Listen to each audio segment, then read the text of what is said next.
Oke guys, balik lagi di podcast gua Triple J, Joe Judah Journal.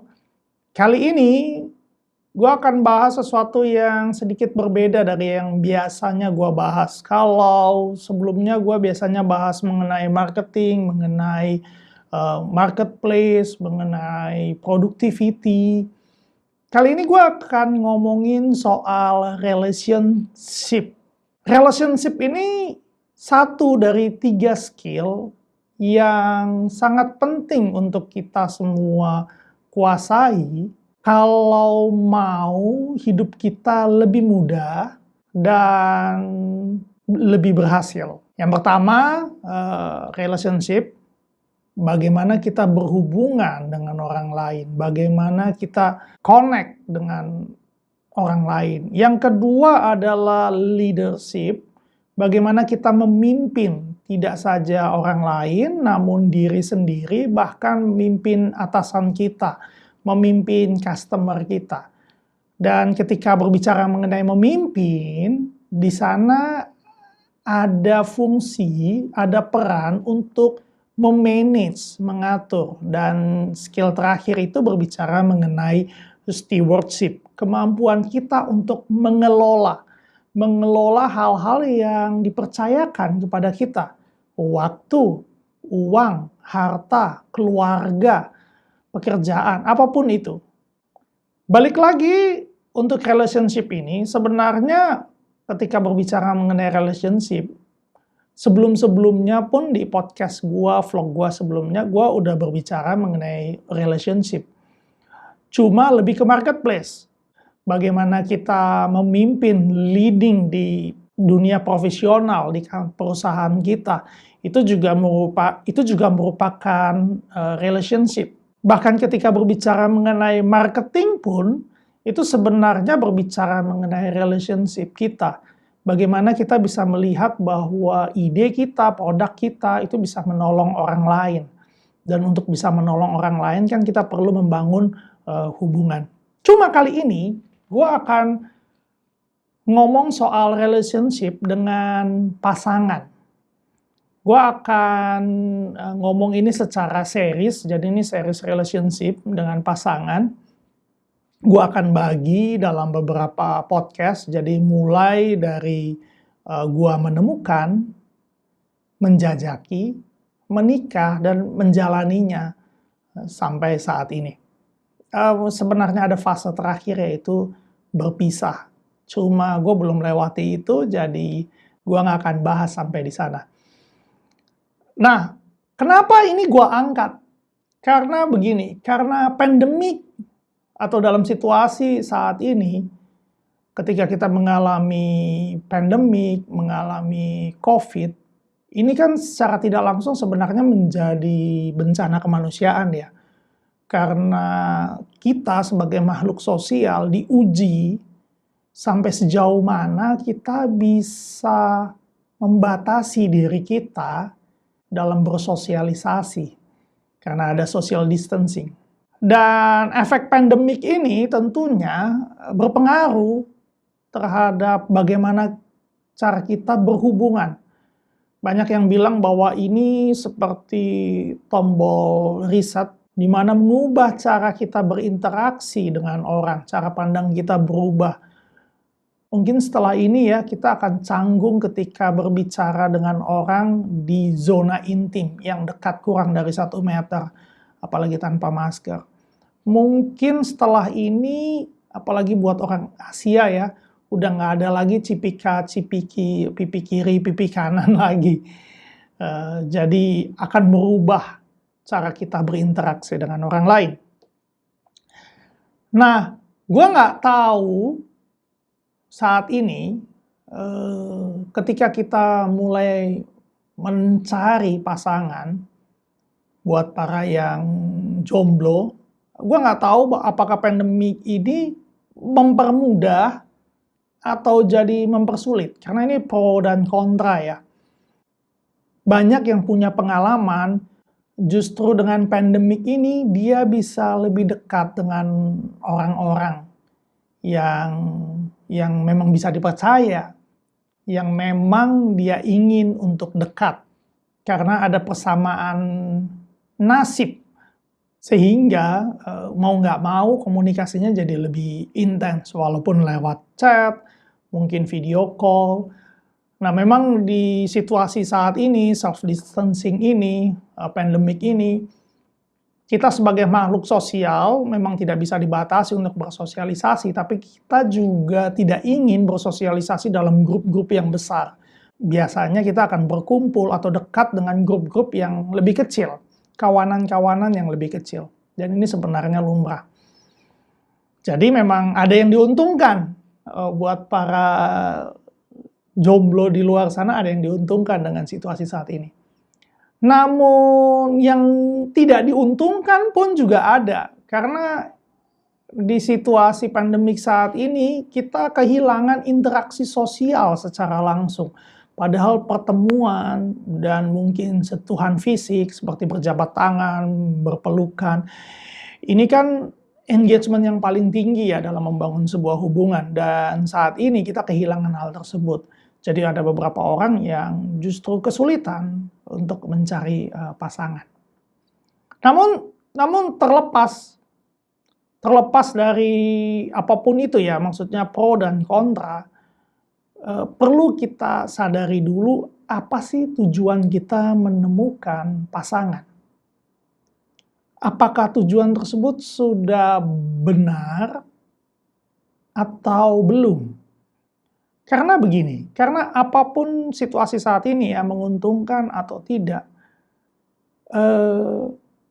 alasan kita untuk membangun sebuah hubungan itu harus tepat. Karena kalau tidak, kita punya pandangan yang keliru dan akhirnya jadi merugikan diri kita dan merugikan orang lain atau pasangan kita. Nah, seringkali yang gua dengar, alasan untuk kita mencari pasangan, mencari teman hidup, mencari pacar, itu untuk saling melengkapi dan bahagia. Ini konsep yang keliru menurut gua. Karena begini, karena melengkapi apalagi ya, banyak orang yang bilang, iya berpasangan itu untuk saling melengkapi, mengisi kekosongan, mengisi kelemahannya kita. Sayangnya itu tidak benar. Karena coba Anda bayangkan begini, kalau mencari pasangan adalah untuk melengkapi, Anda seperti gelas yang kosong, bukan kosong lah, setengah kosong, karena melengkapi ya, belum full, belum penuh. Lalu Anda berusaha mencari orang lain untuk mengisi kekosongan tersebut. Benar atau tidak? Dan ketika Anda menemukan orang tersebut, taruhlah orang tersebut gelasnya penuh, dan dia akan mengisi Anda, dan Anda penuh, maka dia akan setengah kosong, atau setengah terisi. Akhirnya dia akan minta Anda untuk mengisinya kembali, betul atau tidak? Dan akhirnya di sini terjadilah tuntutan-tuntutan. Gue udah melakukan A, B, C, D, gantian lu dong lakukan hal yang sama.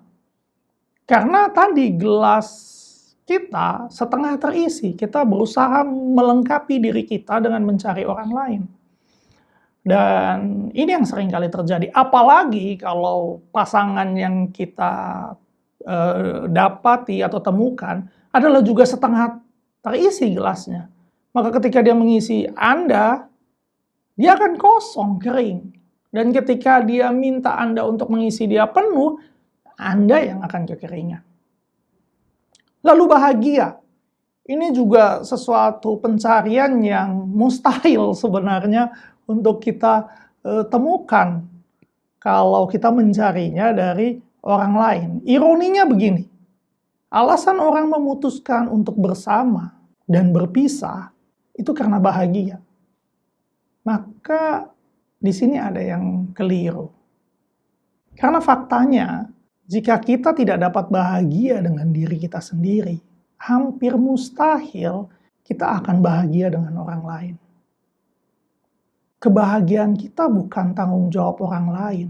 Kebahagiaan kita bukan tanggung jawab pasangan kita, bukan tanggung jawab anak kita. Bahkan sebagai orang tua, kita tidak bertanggung jawab untuk kebahagiaan anak kita. Gue ulangi lagi ya. Bahkan sebagai orang tua, gua tidak bertanggung jawab atas kebahagiaan anak gua. Mungkin di sini langsung pada protes, kok bisa? Bukannya orang tua adalah sumber untuk memenuhi segala kebutuhan anak kita?" Yes, itu benar. Tapi kebahagiaan itu harus ditemukan. Ini gue menyimpang sedikit ya. Tapi seorang anak adalah penyontoh yang baik, peniru yang baik. Maka kita sebagai orang tua bukan berusaha untuk membahagiakan dia, tapi tanggung jawab gua ya sebagai orang tua adalah memberikan contoh bagaimana agar dia bisa menemukan kebahagiaan dia. Gue sebagai orang tua harus memberikan contoh bagaimana sih gue bisa bahagia dengan apa yang gue punya. Gue bisa bahagia dengan konten, dengan apa yang gue miliki saat ini. Dan bagaimana gue bisa menemukan atau mendapatkan kebahagiaan tersebut. Ketika seorang anak bisa melihat bagaimana orang tuanya dapat bahagia, menemukan kebahagiaan, maka ia akan meniru bagaimana ia dapat bahagia. Jadi, balik lagi, kebahagiaan itu, bahkan gue mau bilang, Tuhan pun tidak dapat membuat lu bahagia. Dan bukan tanggung jawab Tuhan juga membuat lu bahagia. Yang bisa membuat kita bahagia adalah diri kita sendiri.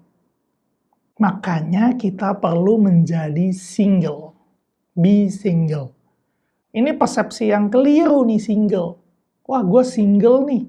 Seolah-olah kata single ini adalah konotasi negatif. Jomblo mungkin negatif. Jomblo mungkin lu merasa kurang ketika sendiri. Jomblo mungkin lu merasa kesepian ketika sendiri. Tapi single tidak. Single dalam bahasa aslinya itu soul, unique, unbroken, undivided. Artinya utuh, unik, tak tergoyahkan, konten penuh. Jadi bukan kita berpasangan baru menjadi utuh. Justru kita perlu utuh dulu, baru menemukan pasangan kita. Nah, tanggung jawab untuk menjadi utuh itu tanggung jawab masing-masing, guys. Lu nggak bisa lempar ke keadaan, lu nggak bisa lempar ke orang tua lu nggak bisa lempar ke pasangan lu apalagi. Itu harus muncul dari diri kita sendiri. Bahkan sebelum Adam bertemu dengan Hawa, dia sudah menjadi single. Dia sudah menjadi utuh. Dia baru menyadari ada yang kurang ketika dia cultivate, mengusahakan Taman Eden, ketika dia membuat lebih baik lagi Taman Eden, ketika dia berusaha membangun, dia sadar bahwa, ketika gue berusaha membangun taman ini menjadi lebih baik, gue perlu penolong. Dan dia menemukan pasangannya di sana. Jadi bukan sebaliknya, bukan kita mencari pasangan lalu kita mencari tujuan hidup kita. Nah, bagaimana kita menjadi utuh atau single adalah dengan menyadari arti keberadaan kita, eksistensi kita, dan apa sih sebenarnya tujuan hidup kita. Gue mau bilang ya, jauh lebih penting untuk mengetahui kenapa lu ada di dunia sebelum lu menemukan pasangan lu, sebelum lu berusaha untuk mencari pacar, sebelum lu berusaha mencari pasangan hidup, lu perlu tahu siapa diri lu dan apa tujuan lu ada di sini. Memang ini bukan pencarian yang mudah. Dan ketika lu berusaha untuk mengembangkan diri lu, potensi lu berusaha untuk berjalan ke arah sana, untuk menggali diri lu, untuk menemukan siapa diri lu, dalam perjalanan tersebut, lu menemukan orang yang sama, teman seperjalanan lu yang sama, lu bisa consider bahwa dia akan menjadi pasangan lu. Nah, ini yang penting. Namun bukan berarti gue nggak pernah melakukan kesalahan dalam hal ini. Gue belajar dengan sangat mahal sekali. Sebelum gue menemukan istri gue yang sekarang, gue sempat punya hubungan, walaupun beberapa hubungannya, tapi ini yang menurut gue kekeliruannya ada di gue. Jadi gue pacaran dengan periode yang sangat lama dengan gue pikir bahwa gue menemukan wanita yang tepat dan gue mengorbankan banyak hal. Yes, ketika gue ngomong gue mengorbankan banyak hal, sebenarnya itu bukan pengorbanan ya. Dan ternyata gue kecewa sekali. Gue kecewa terhadap diri gue kecewa bahkan terhadap Tuhan. But in the end gue tahu, gue punya konsep yang keliru ternyata dalam melihat sebuah hubungan. Gue punya konsep yang keliru ternyata dalam menemukan kebahagiaan, dalam konsep single ini, dalam konsep berpasangan. Jadi saran gua buat teman-teman yang masih belum memiliki pasangan, gua mau bilang, lu beruntung. Lu masih punya kesempatan untuk menemukan diri lu. Lu punya kesempatan untuk mengenal diri lu, menemukan potensi-potensi besar dalam hidup lu sebelum akhirnya lu menemukan pasangan lu. Karena begini, ketika lu baru menyadari arti hidup lu, ketika lu udah punya pasangan, itu akan sangat-sangat sulit. Lu harus bisa menemukan tujuan hidup lu. Pasangan lu juga harus menemukan tujuan hidupnya. Maka itu akan menjadi jauh lebih menantang ketika lu udah punya pasangan, apalagi ketika lu punya anak. Pasangan itu juga harus dicari ya guys. Bukan pasangan itu akan datang tiba-tiba juga, nggak seperti itu. Kita perlu juga untuk mempersiapkan diri kita ketika momen tersebut terjadi, ketika lu bertemu dengan pasangan lu.